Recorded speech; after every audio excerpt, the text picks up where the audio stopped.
अस्सलाम वालेकुम। आप देख रहे हैं टॉप मीडिया।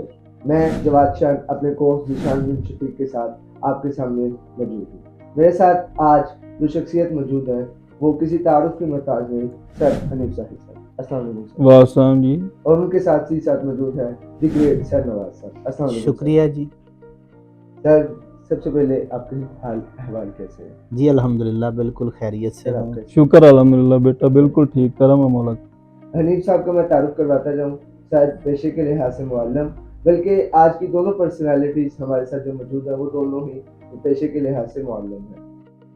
सर सबसे पहले आपको बाइक का शौक कैसे पैदा हुआ, ट्रैवलिंग का शौक कैसे? बेटा स्टूडेंट दौर में जब कॉलेज में पढ़ते थे तो एक हमारे लेजेंडरी बाइकर हैं मुकर्रम तरीन खान साहब और मोहम्मद इकबाल गांगला साहब। ये मुल्तान से नवाए वक्त में ना संडे मैगजीन में फीचर आते थे इनके बाइकिंग के वाले से, तो उनको देख देख के इम्प्रेस हुआ। फिर बाद में यूनिवर्सिटी दौर में, मैं 1998 की बात है, तो हम कागान से जा रहे थे लालाजार की तरफ, तो रास्ते में ग्लेशियर पे ना कुछ लाहौर के बाइकर मिले लड़के। उस वक्त उनके पास CD70 मोटरसाइकिल थी और दो दो लोग थे वो, और उनसे गपशप हुई, जाते हुए भी आते हुए हम वहीं फंसे खड़े थे। वो टूर करके शाम को वापस आ गए और हम फिर लेट नाइट वहाँ लालाजार देर से पहुँचे, फिर लेट नाइट झील सैफुल मुल्क पहुँचे। तो उनको देख देख के शौक़ पैदा हुआ। लेकिन फ़िलहाल मौजूदा ज़माने में जिस शख्सियत ने मुतासर किया वो अली अहमद तार साहब हैं, मेरे बाइकिंग में उस्ताद हैं। और हमारे एक दोस्त थे बाबा मुदस्सर मरूम, उनसे इंस्पायर था मैं। मुकर्रम तरीन साहब से मतलब बाइकिंग की टिप्स ली। इकबाल गांगला साहब से भी ताल्लुक़ रहा इस हवाले से। और इनको देख देख के फिर शौक़ पैदा हुआ। फिर सबसे पहले जो है वो बाइक टूर किया था। हम दो लोग थे बुरेवाला से, एक ही 125 मोटरसाइकिल पे हम कुमराट वैली गए थे बोरेवाला में, जिसमें 2160 किलोमीटर का फासला बोरेवाला से बोरेवाला हमने तय किया। हम पहले कुमराट गए दुजंगा तक, और उसमें हमारे साथ ग्रुप में जो डॉक्टर शाहिद इकबाल साहब थे और खालिद हुसैन साहब और दूसरे दोस्त थे वो जीप पर थे। कुछ जो पब्लिक ट्रांसपोर्ट पे गए। हम दो दोस्त जो थे कासिम सुलदेरा और मैं, हम बाइक पे गए थे। हमने पूरा कुमराट वैली किया, हम जहाज बांडा गए। उसके बाद हम फिर बाड़गई क्रॉस करके वापस हम सवात वैली आए और सारी सवात वैली कवर करके फिर वापस बुरेवाला लौटे। सर अगर मैं सेम क्वेश्चन आपसे करूँ कि आपको बाइक का शौक कैसे पैदा? 2016 में मेरे एक दोस्त तो 2002 से बने हुए थे, बाबा मुदस्सर शमसी। तो एक दफ़ा मैंने फेसबुक पे देखा कि वो नारान कागान में अपने दोस्तों के साथ बाइक पे उनकी तस्वीर अपलोड हुई हैं। तो मेरे लिए बड़ा दिलचस्प लगा मुझे। तो उस वक्त मेरे ज़हन में ख़्याल आया कि यार ये बड़ा अच्छा एडवेंचर रहेगा, और मैं ज़ाहिर मेरे दोस्त हैं तो अगले साल मैं भी इनके साथ जाऊँगा। तो जब वापस आए मैंने उनसे ज़िक्र किया, तो वो कहते जी हम जाते हैं सितंबर में जाते हैं। मैं क्योंकि पेशे के हवाले से मुअल्लिम हूँ, तो उस वक़्त छुट्टियाँ ख़त्म हो जाती हैं, तो मेरी ये ख़्वाहिश रही। फिर 2018 में मैंने इरादा किया कि चलें कोई और दोस्त बनाता हूँ जिसके साथ मैं बाइक टूर करूँ। तो धनोट से मेरे एक दोस्त हैं, बड़े अच्छे राइटर भी हैं, अवैस करनी भाई। तो उनके साथ मेरा प्रोग्राम बना। तो हमने टिल्ला जोगियाँ तक का सफ़र किया बाइक पे 2018 में, और उसी साल फिर हमने कला द्रावड़ तक का सफ़र किया। तो 2018 में हनीफ ज़ाहिद भाई से भी गपशप होना शुरू हुई, स्कूल में मेरे कोलीग हैं। तो पता चला भी ये भी इसी शौक़ के डसे हुए हैं। तो फिर खूब गुज़री, जो दीवाने मिलकर बैठे, बड़ा अच्छा वक्त गुज़रा। फिर हमने प्लान किया, तो बुरेवाला ट्रैकर्स ग्रुप के साथ इन्होंने मुझे मुंसलिक किया। तो वहाँ तो एक से बढ़कर एक हीरा था। तो मेरे लिए ये जहान हैरत था। तो दिलचस्पी बढ़ती गई। तो डॉक्टर शाहिद साहब की क़यादत में हमने फिर 2019 में बाइक टूर किया। आपका पहला टूर था वो मेरा, हाँ जी, शुमाली इलाका जात की तरफ मेरा पहला टूर था। वैसे वो तीसरा टूर था। साइकिल की सवारी है वो बहुत ज़्यादा खतरनाक है।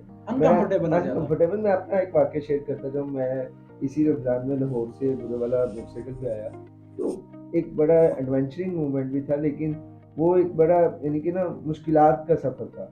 तो आप हर साल जाते हैं, तो इसके लिए क्या आप करते हैं? कौन सी मुश्किलात पेश आती हैं? उसके लिए खासकर जो सबसे ज़रूरी चीज़ है बाइक, वो कौन सी चाहिए? देखिए इसमें बाइक का इतना मसला नहीं होता, बाइक सारी ले जाती हैं अगर सिंगल सवारी हो। असल चीज़ होती है शौक़ इंसान का। तो अगर शौक़ हो तो आप देखें कि लोग को-पैमाई भी करते हैं और इससे भी मुश्किल जो है वो खेलों में हिस्सा लेते हैं। तो बाइक तो ज़ाहिर है जिस बंदे को चलानी आती है उसके लिए कोई मसला नहीं है। तो अगर इंसान को शौक़ हो तो फिर कोई मुश्किल जो है ना वो मुश्किल नहीं रहती। तो इसलिए शौक़ जो है वो हर मुश्किल पे गालिब आ जाता है। आपकी बात को मैं सेम आपसे पूछना चाहूँगा कि मुश्किलात कौन सी आती हैं? मौसम की वेरिएशन और ऐसी बहुत सी बातें। मुश्किलात तो जैसे नवाज साहब ने कहा, शौक़ और जुनून के सामने कुछ भी नहीं होती। आप जब एक ठान लेते हैं, इरादा कर लेते हैं, आपका शौक़, जुनून और शौक़ मिल जाता है तो फिर ये चीज़ें कुछ मायने नहीं रखती। हाँ, अलबत्ता ये है कि जब जाते हैं बाइक अच्छी तरह तैयार करवाते हैं, उसकी ट्यूनिंग वगैरह, ऑयल चेंज करवाना और बाकी जो मामलात हैं उसके सारे वो देखते हैं, लाइटें वगैरह एक्स्ट्रा लगवाते हैं और हेलमेट होना ज़रूरी है, सेफ्टी गियर्स होना आपके पास ज़रूरी है। और फिर उस्ताद साहब ने जो पहला सबक पढ़ाया था, अली अहमद तार साहब ने, उन्होंने ये कहा था, फरमाया था कि जनाब स्पीड 80 से ऊपर किसी भी सूरत में नहीं जानी चाहिए। तो अपनी लेन में रहें, अगर ग्रुप में ट्रैवल कर रहे हैं तो आगे पीछे ट्रैवल करें, फासला रख के करें और ट्रैफिक की कवानीन की पाबंदी करें और स्पीड लिमिट से कभी भी बाइक ना बढ़ाएं। ख़ास तौर पे जब आप पहाड़ी इलाके में सफ़र कर रहे हैं तो क्योंकि वहाँ पुरपेच रास्ते होते हैं, उसमें मोड़ बड़े होते हैं, तो आपको अपनी लेन में और अपनी साइड पे रहना होता है और स्पीड को आपने काबू में रखना होता है। तो आपका जितना मतलब आप आहिस्ता जितना चलेंगे, आप हवा के थपेड़ों से बचेंगे, आपकी जो आई साइट और आपका दिमाग उतना मतलब नहीं इस्तेमाल होगा, आप थकेंगे कम, आप जो है सफ़र को एंजॉय ज़्यादा करेंगे। और सफ़र में मुश्किलात जो बाइक के हवाले से सबसे ज़्यादा मुश्किल पेश आती है ना, वो ख़ास तौर पे जब बारिश होती है रास्ते में और बर्फ़बारी होती है, उस वक्त थोड़ा सा मुश्किलात ऐसे भी मामला रहा है कि बारिश शदीद हुई, जब जैसे बर्फ़बारी हम गए थे तो बबसर पे भी शदीद, टॉप पे भी शदीद बर्फ़बारी थी और उधर जब चाइना बॉर्डर पे खुंजराव टॉप गया तो उस वक्त बर्फ़बारी हो रही थी। बारिश अक्सर मिल जाती है इस मौसम में जब गर्मियों में जाते हैं तो उसके लिए रेन कोट वगैरह होता है। या बेहतर ये है कि आप इसमें सबक ये देते हैं हम, या दोस्तों को बताना चाहते हैं, बच्चों को जो नौवार हैं इस मामले, इस बाइकिंग के शोबे में आना चाहते हैं, कि आप कोशिश करें कि दिन के रोशनी में, डे लाइट में आप ट्रैवल कर रहे हैं जहाँ तक आपने पहुँचना है। आप अपना गोल सेट करेंगे, मैंने यहाँ से यहाँ तक हमने जाना है, डिस्कस करें और वहाँ पे जाके शाम से पहले आप अपना सफ़र ख़त्म कर दें। और बारिश और अंधेरी में तो बिल्कुल जो है पहाड़ी इलाके में आप ट्रैवल ना करें, क्योंकि ऊपर से पत्थर वगैरह गिरते हैं तो उससे कोई मसला आपको पेश आ सकता है। सर, आपने अभी बारिश की बात की तो बारिश की बात से मुझे एक बात याद आई कि पाकिस्तान की जो रोड है वो माशाल्लाह बहुत ही ज़बरदस्त है। तो क्या कभी यानी कि कीचड़ वगैरह और इन चीज़ों का सामना भी होता होगा, या ये सिर्फ हमें जनूबी पंजाब में या उधर भी? उधर क्योंकि वो जो ढलवानी इलाका होता है, पानी ज़्यादा रुकता नहीं है, लेकिन बारिशों का सामना चंद एक दफ़ा करना पड़ा। एहतियात पूरी करनी चाहिए, हमारी कोशिश होती है कि बारिश के दौरान में और रात के वक्त हम सफ़र ना करें। सर, अब ग्रुप चंद की एक जो दफ़ा है- ऐसे वाक़यात हुए हैं कि हमें मजबूरी में ज़रा लेट नाइट सफ़र करना पड़ा, वरना हम दिन के वक्त ही सफ़र करते हैं। सर, जैसे सर ने पहले बात की कि हम जब भी निकलते ग्रुप की शक्ल में निकलते हैं। सर, जब ग्रुप की शक्ल में कोई भी यानी कि जाता है तो एक यूनिट होता है, यूनिट कैसे अपना अपने को एक यूनिट की शक्ल में कैसे रखते हैं, यानी कि एक लाइन में जाते हैं, कैसा आपका सीन होता है, क्या हाँ, सिनेरियो आप करते हैं? बड़ा अच्छा सवाल किया आपने, क्योंकि उधर पहाड़ी इलाकों में ना, हमारे गिलगित बल्तिस्तान जी या जी। केपीके में ये सबसे बड़ा मसला चैलेंज होता है इधर मैदानी इलाकों से जाने वालों। एक तो वहाँ कोई सर्विस नहीं होती, जी। एस्कॉम नेटवर्क की होती है, नेटवर्क नहीं होता, वो भी किसी के पास जी, होती सिम है और नहीं, इंटरनेट बिल्कुल खत्म हो जाता है। राब्ते सारे मुनक़ता होते हैं। तो इसलिए फिर हम उसकी एहतियात ये करते हैं कि हम अपनी बाइक्स की हेडलाइट ऑन कर लेते हैं जी। और ग्रुप की शक्ल में एक लाइन में चलते सिग्नल हैं। होता है एक दूसरे के लिए। हाँ जी, सिग्नल होता है। उसमें हर जो चलाने वाला बाइकर है वो बैक व्यू मिरर से जो है वो पिछले वाले बंदे की हेडलाइट को देखता है, अगर ऑन है, उसको नज़र आ रही है, चाहे वो 1 किलोमीटर के फासले पे भी हो या कम हो, तो वो एक राब्ते में रहता है। तो जैसे वो लाइट अगर नज़र आना बंद हो जाए तो फिर वो अपनी बाइक को स्लो कर लेता है, ऐसे ही। कि या तो वो खुद रुका है या बाइक पंक्चर हो सकती है। तो अगर फिर भी वो उसको नज़र ना आए तो फिर वो रोक कर इंतज़ार करते हैं, 5-10 मिनट के वक्फे के बाद हम वापस जाते हैं। सर तो आम तौर पर होता ऐसे ही है कि वो साथ मिल ही जाते हैं। सर आपने अभी पंक्चर का जिक्र किया, तो क्या पंक्चर रात के वक़्त या दिन के वक़्त या उन इलाका जात में मिल जाता है कोई, या फिर आप खुद करते हैं कुछ उसका? खुद ही मैकेनिक बन जाते हैं?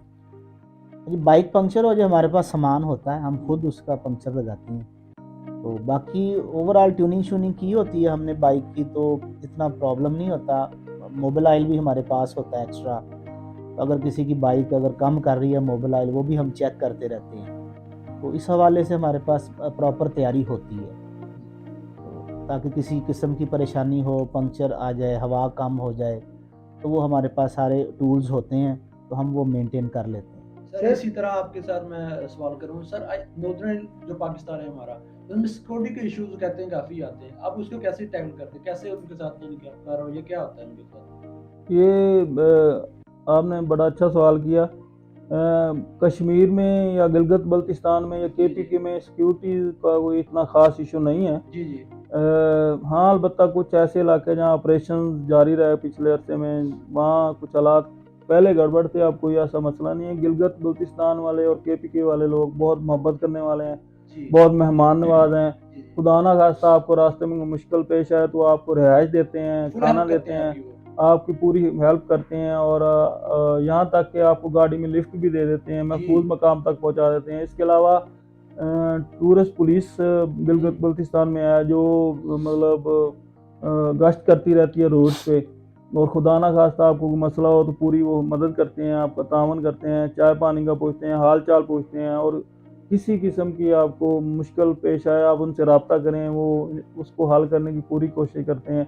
और गिलगित बल्तिस्तान और केपीके में इतना सुकून है, अमन है, शांति है कि आप अपना टेंट कहीं भी जंगल में, सहरा में, बियाबान में, जहाँ मर्जी पहाड़ों में लगा के सो जाएं, आपको कोई चीज़ चोरी भी नहीं होगी और आपको किसी किस्म का कोई मसला पेश नहीं सर आएगा। मतलब कश्मीर बड़े तो पुणे वैसे मन इलाके हैं जी सारे।